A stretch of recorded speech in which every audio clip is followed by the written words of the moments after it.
Welcome back to the Global Business Report and Rise News. Nigerian manufacturers have warned that rising prices sparked by Russia's war in Ukraine present a looming crisis for companies in Africa's largest economy. Surge in prices of diesel, wheat, and other imported materials, combined with high interest rates, U.S. dollar shortages, and soaring inflation, is crippling production in Africa's most populous country. This, according to the Manufacturers Association of Nigeria, in an emailed presentation on Thursday.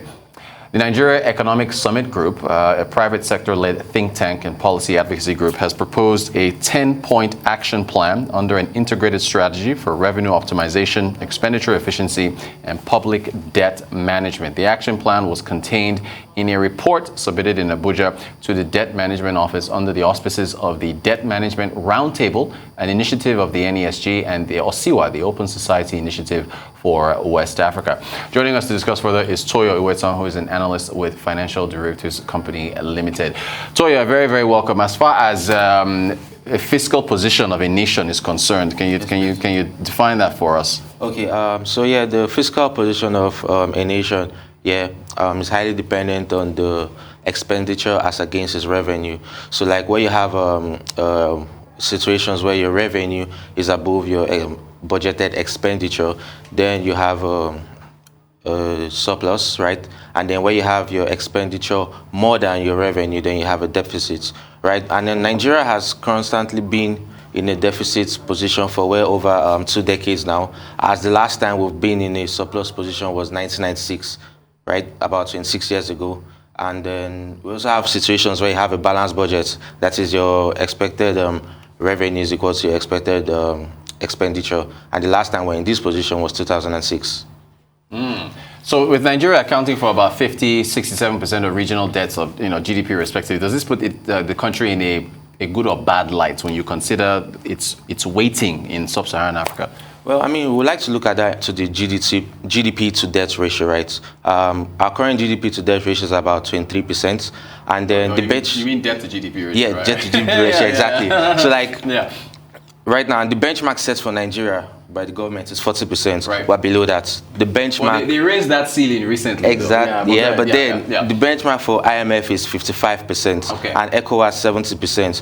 So yes, we're doing well below that. However, the downside is the servicing ratio. The current servicing ratio is about 90%. That is to say, for every 1 naira we make, we are servicing debt with 90 kobo. So now that is where the sustainability issue comes in, because that is not sustainable. Gotcha. Well, so the World Economic Outlook, it's as far as sovereign debt to GDP in sub-Saharan African countries is concerned, it's risen by about 35% between, or actually it's like 60% now for sub-Saharan African nations. What do we attribute to that rise for sub-Saharan Africa with the debt increase that we're seeing?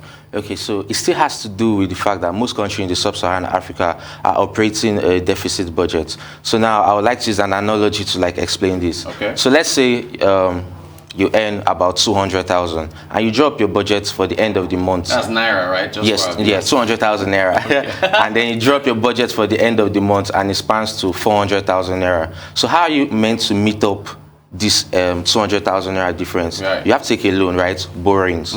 So now you've taken a 200,000 naira borrowing to add to your 200,000 income to meet up with your expected expenditure for 400,000. So that's what has been happening over time, being in the deficit position. However, we had the pandemic here where we had to now make extra borrowings because of the health sector. I mean, we all know how the pandemic was. Back to my analogy. So now if this person who has taken 200,000 naira loan in order to meet up his expense now has an operation of 300,000 that he needs to carry out, he's now going to take additional 300,000 naira loan. So now his debt is rising from 200,000 to 500. Yeah. So that's just an overview of what exactly is causing this rise for the Saharan companies.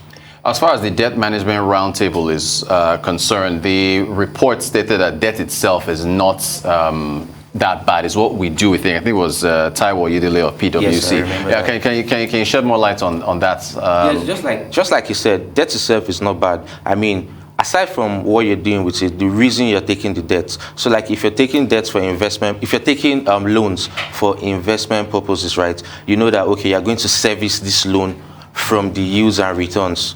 However, when you're taking for consumption purposes, how are you planning to service this? Probably by taking more loans, thereby increasing your debt threshold. I mean, breaking it down again, taking a loan to start up a small scale business, right? You're going to probably pay back your loan from the returns you make on the business. But when you take a loan to possibly throw a party, when you take a loan to throw a party, how are you going to pay back that loan? Yeah. I mean, some people will say, "Oh, you probably get gifts," and like, well, it's not 100% assurance. And then at the end of the day, you probably now need to take a new loan to service this loan.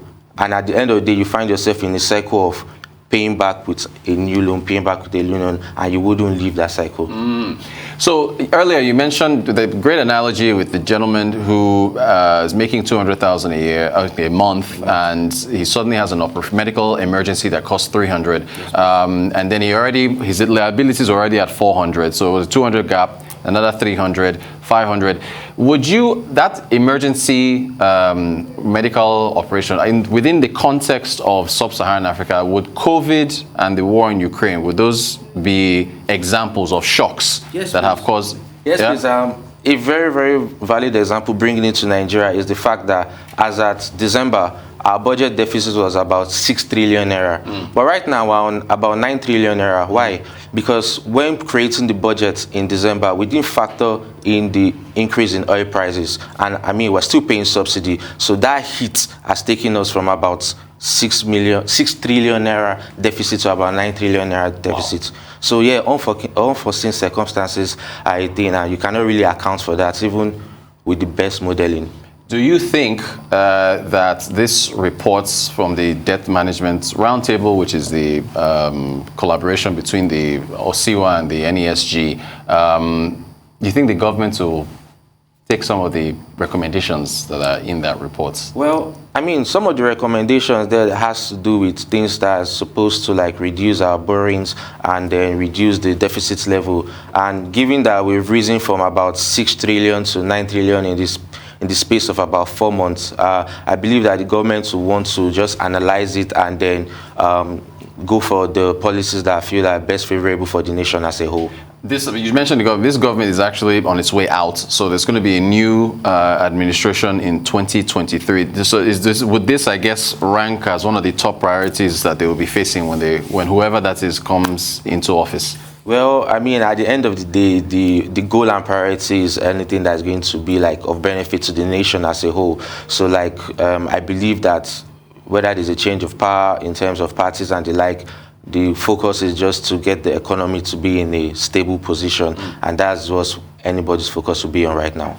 Tuoyo Iwetan, analyst with Financial Derivatives Company Limited. Thank you so much for talking about debt sustainability and improving revenue. Appreciate your time.